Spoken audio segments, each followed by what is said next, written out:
মূলত ইউক্রেনের একটি অংশ নিতে চান রুশ প্রেসিডেন্ট ভ্লাদিমির পুতিন, আর তাতে সায়ও দিয়েছেন মার্কিন প্রেসিডেন্ট ডোনাল্ড ট্রাম্প। কথায় আছে যুদ্ধ শেষ হয় আলোচনার মাধ্যমে। তবে ইউক্রেন যুদ্ধ নিয়ে আলাস্কায় ট্রাম্প পুতিনের বৈঠকে ভূমি বিনিময় কথাটা শোনা গেলেও আদতে রুশ প্রেসিডেন্টের প্রস্তাব তেমনটা নয়। এমন আবহে ঘরে বাইরে বিশাল চাপ নিয়েই ডোনাল্ড ট্রাম্পের সঙ্গে হোয়াইট হাউসে বৈঠক করেন ইউক্রেনের প্রেসিডেন্ট। মূলত পুতিনের সঙ্গে ট্রাম্পের বৈঠকের ধারাবাহিকতায় ওই বৈঠক অনুষ্ঠিত হয়। তবে এবার বেশ কৌশলী মনে হয়েছে জেলেনস্কিকে, যদিও বৈঠকের আগেই ইউক্রেনের প্রধান দুই দাবি নাকচ করেন ট্রাম্প। বার্তা দেন 2014 সালে রাশিয়ার দখল করা ক্রিমিয়া আর ফেরত পাবে না ইউক্রেন, সদস্যও হতে পারবে না ন্যাটোর।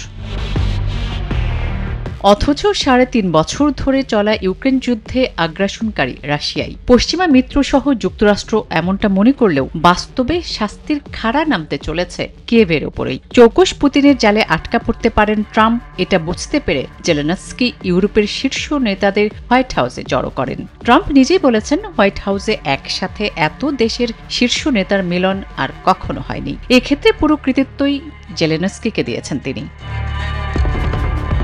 সেখানে ট্রাম্পের মন জয়ের কৌশল রপ্ত করেন ইউরোপীয় নেতারা, রপ্ত করেন জেলেনস্কিও। মার্কিন প্রেসিডেন্টের সঙ্গে গেল ফেব্রুয়ারির তিক্ততা ভুলে এবারের বৈঠকে ট্রাম্পকে 10 সেকেন্ডে বহুবার ধন্যবাদ দেন জেলেনস্কি। এখানেই শেষ নয়, যুক্তরাষ্ট্র থেকে প্রায় $100 বিলিয়ন অস্ত্র কেনার প্রস্তাব করেন তিনি। বিনিময়ে যুক্তরাষ্ট্র ইউক্রেন থেকে ড্রোন কেনার পরিকল্পনাও করছে বলে জানান জেলেনস্কি।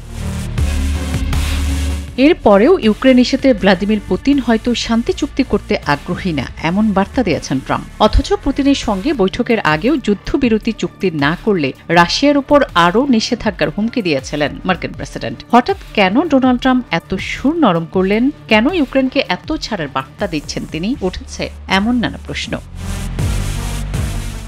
বসুন্ধরা টিস্যু, অশুদ্ধতার বিরুদ্ধে এক বিন্দুও ছাড় নয়। গুঞ্জন উঠেছে নোবেল শান্তি পুরস্কারের বিষয়টি মাথায় রাখছেন বৈশ্বিক শান্তির দূত হিসেবে নিজেকে উপস্থাপন করা ডোনাল্ড ট্রাম্প। এরই মধ্যে বারংবার তিনি দাবিও করেছেন, দ্বিতীয় দফায় মার্কিন মসনদে বসে প্রথম 7 মাসে 6টি যুদ্ধ থামিয়েছেন তিনি। তার দাবি মতে এগুলি হল কঙ্গো বনাম রুয়ান্ডা, মিশর বনাম ইথিওপিয়া, ভারত বনাম পাকিস্তান, কসোভো বনাম সার্বিয়া, আর্মেনিয়া বনাম আজারবাইজান, কম্বোডিয়া বনাম থাইল্যান্ড এবং ইসরায়েল বনাম ইরান। এবার এই তালিকায় যুক্ত করতে চাচ্ছেন ইউক্রেন রাশিয়াকেও। আসমাতুলি, নিউজ 24।